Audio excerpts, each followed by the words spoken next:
Sa lahat po ng mga subscriber ko naggagandahan, naggugwapuhan, sana manawari ay ligtas kayo sa lahat ng sa lahat ng uri ng kapahamakan, lahat ng uri ng mabibigat na karamdaman, bagkos ang dumating na lamang sa inyo, swerteng walang katapusan.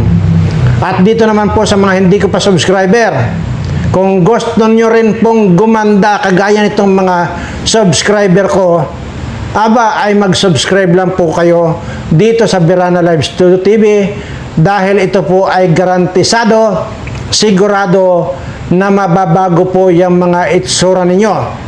Wala pong problema kung ang mga itsura nyo ngayon ay para kayong mga mukhang tubol na kagaya nitong si Delilah. Wala pong problema yan at gagawin po natin kaiga-igaya ang inyong itsura, makinis na pabalat. Lahat na po yan mababago pag kayo ay nag-subscribe dito. Kaya nga po sinasabi ko po ito. Tingnan nyo. Noon daldal ako ng daldal dito sa mga yung mga subscriber ko dati na hindi pa nagsusubscribe. Ang papangit po. Yung iba, pero meron naman pong magaganda na. Pero marami po dyan ang papangit. Pero ngayon, wala ka nang makitang pangit sa mga subscriber ko. Subscribe na. Ano pa inaantay mo? Huwag kang tutulog-tulog. Sa halip na mag-comment ka ng katangahan, mag-subscribe ka na lang dito sa channel ko. Oh, diba? Yun ang sinasabi ko sa inyo. Yun. Ngayon, hindi po yan ang topic natin. Ang topic po natin ngayon ay bagamat nakakaawa, ay talagang kailangan ko pong i-broadcast sa inyo na ito pong si Ading ay para na raw pong gulay na saluyot. Opo, para na pong gulay na saluyot. Ayan po. So, baka nga ang magiging kasunod na balita niyan ay susugurin na siya ng mga empleyado ng St. Peter. Anyway, wala po kasing gustong mag-share dito sa mga video ko. Dahil kung na-share nyo po sana yun at nakakarating po sana sa kanya ito, sisiguraduhin ko na hindi po tatanggihan doon sa offer ko. Sigurado po ako. At ang nagtataka lang po talaga ako rito, magmula pa noong naghahamon ako rito ng patayan, wala pong pumapatos. Bakit kaya? Alam niyo po ba, ito na po sana yung magandang pagkakataon na ipakita ko sa buong mundo na kapag sinabi kong pagagalingin ko yung pagagalingin ko. Yung minsan lang tayo magpakita rito,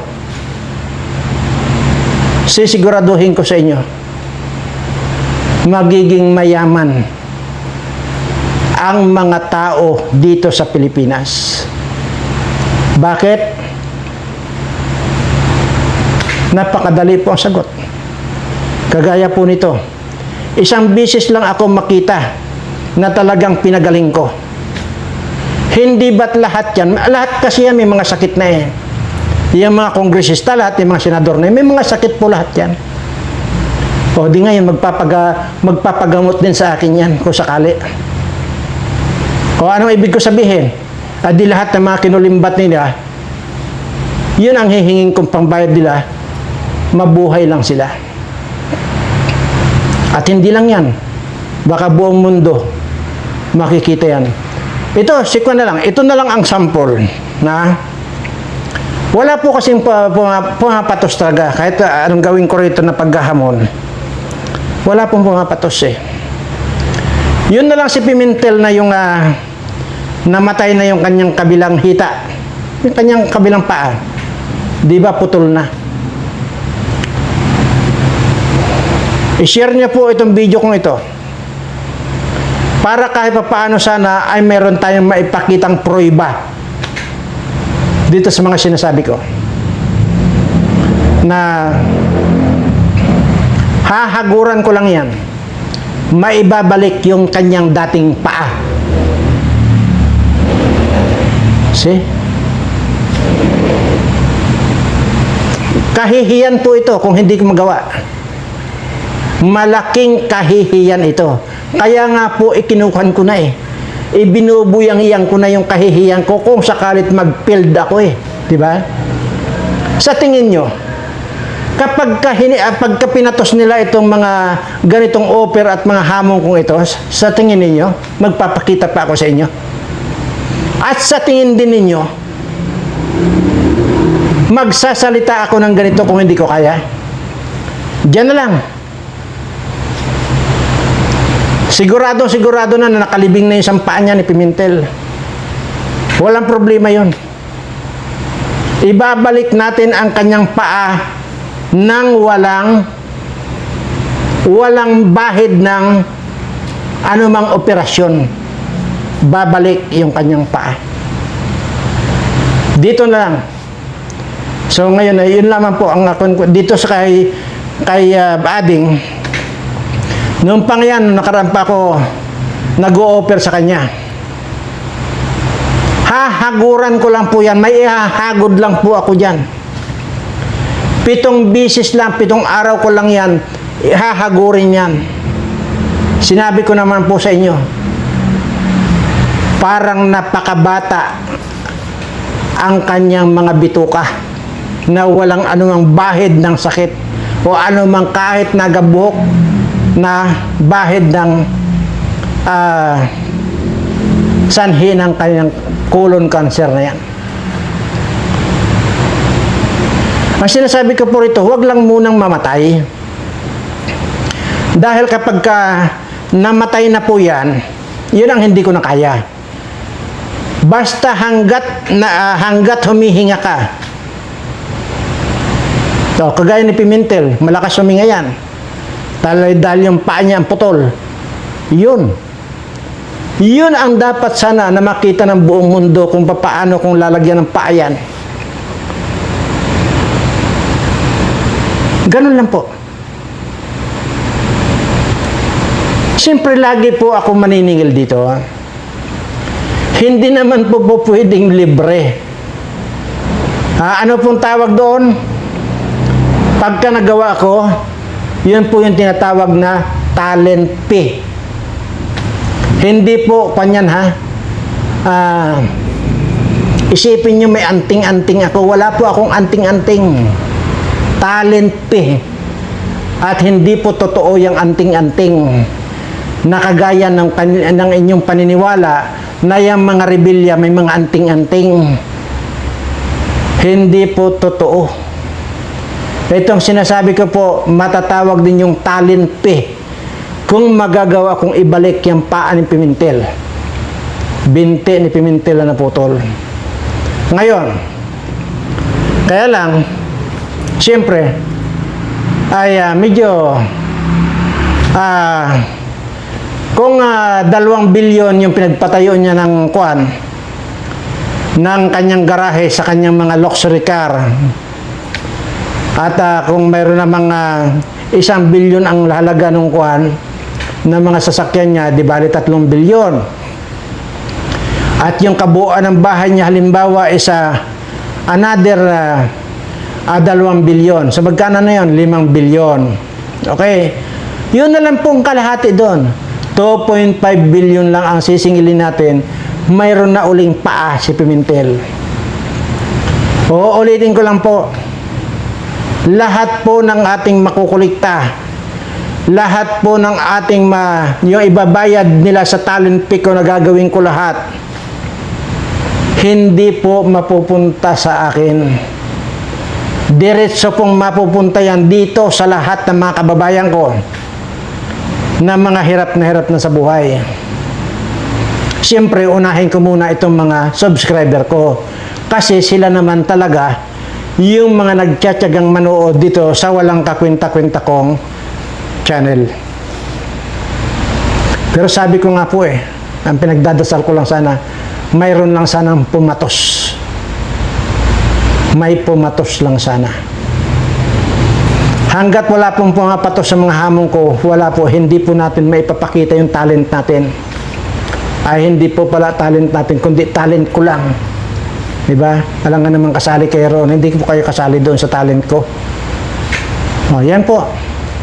Kaya ugaliin niyo pong i-share ito. Lahat ng mga video ko na naghahamon ako, share niyo po yan.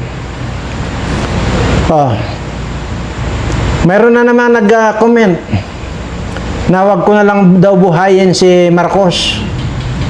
Bakit, ano bang pakialam mo? Unang-una, kung tutuusin,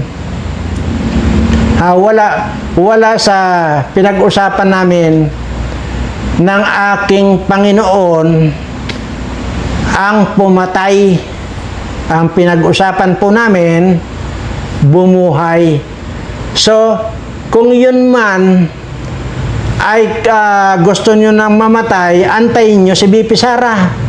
Dahil nga kasi unang-una, sinabi ko naman yan, bago ko gagamutin yan, ideklara niya muna ang presidente si Sara Duterte at hindi ko pa hihimasukan ang desisyon ni BP Sara. Alam naman natin na napakaraming kasalanan yan, so dapat lang na humarap siya sa paglilitis. Yun po, pero obligasyon ko po na ipakita yung mga sinasabi ko rito para sa ganon ay malaman na ng buong mundo. Yun po yung purpose kong, kaya paulit-ulit ako nagdadaldal dito. Ulitin ko lang, dito sa mga kawatang mga senador at mga kongresista, tanggapin nyo yung hamon kung makipagpatayan kayo sa akin. Diyan sa Luneta, kukuha tayo ng mga international media. Wala po, hindi po ako magsasabi na isa-isa lang, hindi po. Sabay-sabay nyo akong puyugin dyan. Alam nyo, ang pinakamaganda pang bintahin ninyo, pag hindi ko nalagot ang mga hininga ninyo sa loob ng 10 segundo, natural, talo ako. Kaya kailangan laging may pustahan dito. Lahat ng mga kaya ninakaw ninyo, ipusta ninyo. Imaginin mo, ako lang mag-isa. Hindi nyo ako kaya. Di ba? Pero, yun. Lahat ng makikipagpustahan sa akin, 10 segundo lang ang ibibigay ko, lalagutin ko ang buhay ninyo. Yun pa sana ang gusto ko ipakita sa buong mundo. Ngayon, mapunta naman tayo dito sa kay Claire Castro. Na talagang itong si Claire Castro, wala nang ginawang matino ito. Dapat ito, ibinibitay ito, tapos nakatiwarik yan, tapos yung bilat nito salaksakan ng kanyan, ng barita, yung bilat niya na lumusot dito sa bunganga niya. Ganyan dapat ang gawin dito sa mga ganitong mga tao, mga demonyo. Hindi ba kademonyohan to? Pakita ko lang. Ano yung sinasabi lagi nito? Na mga fake news daw yung mga DDS vlogger. Ay siya itong numero 1 fake news, tong animal na ito. Bobo pa. Hindi ko alam, sa lahat mga abogado dyan, na nakikinig, hindi ba pwedeng kasuhan itong gagang ito? Yung sinasabi niya na, ipinakita niya, nagpakita sila ng video, na mayroon pang gagawing, aywan ko kung anong okasyon yun, meeting o ano yung, sabi niya mamaya-maya daw, makita nyo na si BBM. Tapos nagpalabas sila ng video. Ang pagkakamali nito mga bobo na, sa bagay mga bobo nga eh. Imaginin mo, nagpakita sila ng video na hindi nila tinanggal si Enrile. Nandoon sa video si Enrile, ibig sabihin, nabuhay si Enrile. Ito yung sinasabi ko dito kay Claire Castro na ito. Na hindi ko maalaman kung ano pa ito. Dapat ito, wala bang mga abogado dyan na mga nakikinig dyan? At kasuhan na agad yan? Kasi, siya itong numero 1 kuwan ito, nagpi-fake news. Una, bakit dumadami yung nag-i-speculate na 50-50 na ang buhay nitong si Marcos. Dahil kayo rin ang may kagagawan. Masisisi nyo ba ang tao kung ganun ang spekulasyon na sinasabi na mga wala na? May mga nagsasabi pa nga dyan, patay na raw. O paano nga, maglalabas kayo ng video na ganyan, ng mga fake news, siyempre, lalong magkikreate ng imahinasyon yung mga kababayan natin. Kaya sari-sari yung mga lumalabas dyan sa social media dahil kagagawan mo, Claire Castro. Hindi ko alam kung bakit naging Claire Castro ka. Kung naging Claire ka, samantalang malabo ka pa sa pinagurgasan ng paa ni Gadon. Ha? Imagine nyo ito ha, tingnan nyo, kasama si Enrile. Oh.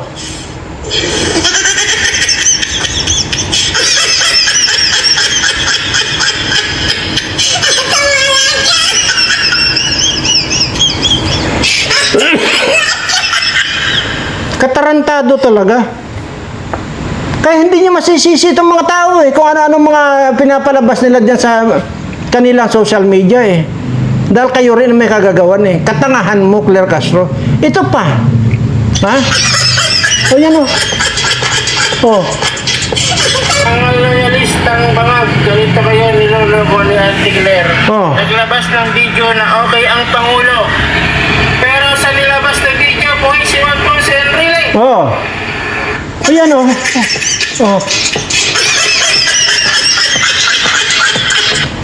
Oo nga naman. So ano pa lalo, di lalo pang pinagtibay ninyo yung mga spekulasyon ng tao. Bakit nga ba? Eager na eager yung mga taong malaman ang kalagayan ng presidente kasi nasa batas po yan. Ikaw, abogado kang Claire Castro ka na isa kang burikat. Hindi mo alam yung mga pinagsasabi mo. Naku Diyos ko, Mariosep ka. Wala nang 2 taon. Kung makomplito man yan BBM yung termino niya, wala nang 2 taon. Halimbawa natin makompleto, saan ka pupulutin?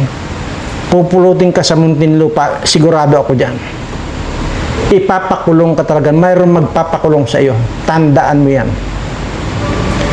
Para mo nang ring ikaw mismo ang sumira sa sarili mong buhay. Kaya kung ako sa iyo, kung hindi mo kaya talaga magbago, magbigting ka na lang. Dahil ganun din ang mangyayari sa iyo. Imaginin mo, kung ano-ano pinagtatawanan itong si BBM, pero hindi naman katawa-tawa actually yung pagkamatay ng isang tao.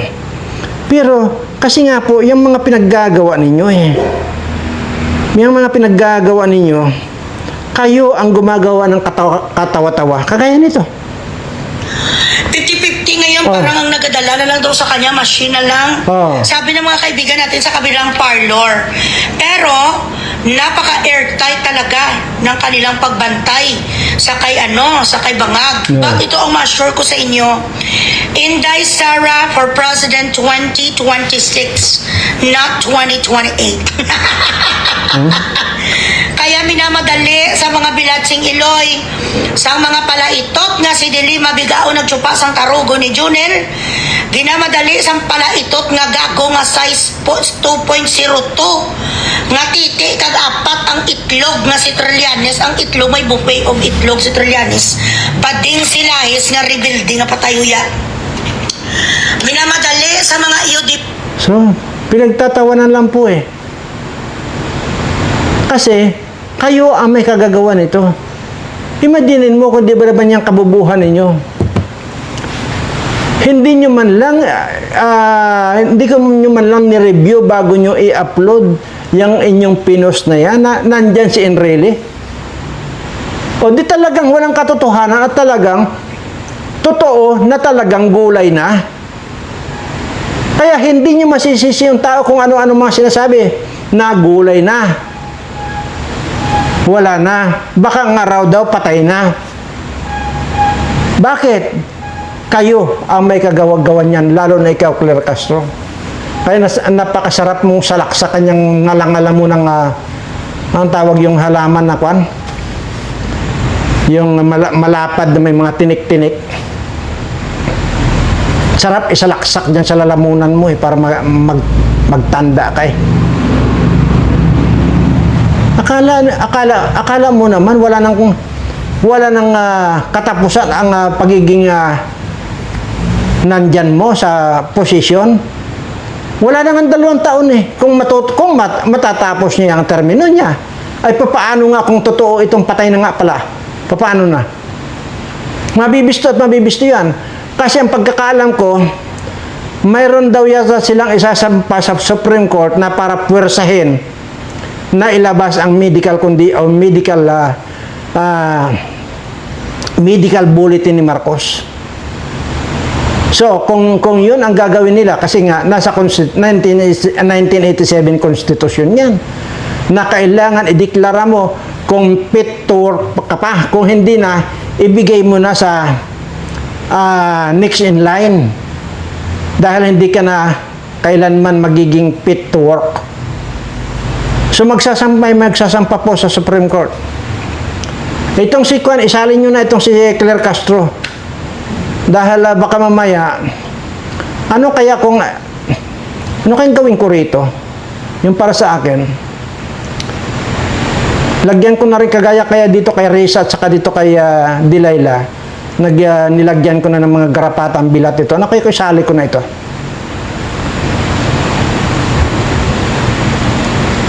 Aburido na po yan eh. Kasi iba po yung nandyan sa bilat niyan. Hindi po garapata eh. Yung mga maliliit. Yung parang mga lisa na ang katikatin yan. Kaya kung ano-ano na lang sinasabi ni itong Claire Castro na ito. Kasi nga, aburido. Dahil wala nang ginawa kundi mga kamot na lang dyan sa bilat nito. Grabe. O ayan po at hanggang dito na lamang po at kwan.